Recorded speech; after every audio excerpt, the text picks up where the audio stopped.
why do I hate you?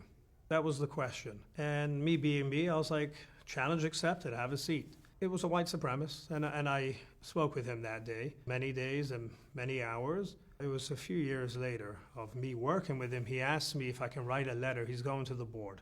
This was a life without parole inmate. He's going to the board. And I said, I don't usually write letters to the board. I usually will write what's called a laudatory chrono. Yeah, I know this person, they show up to services, they've been a great leader, maybe. This was different. This was writing a letter to the board or to the governor. And I said, but you know what? I know you've changed. Because I've been involved in your change, I'm going to write a letter. A few months later, he came back and he was like, I got a date. I'm going home.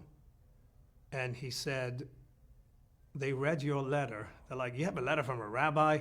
We know you've changed. And he got a date. So I was that messenger at that moment. His whole change was because, he took the initiative to come in and ask that question, but then I worked with him.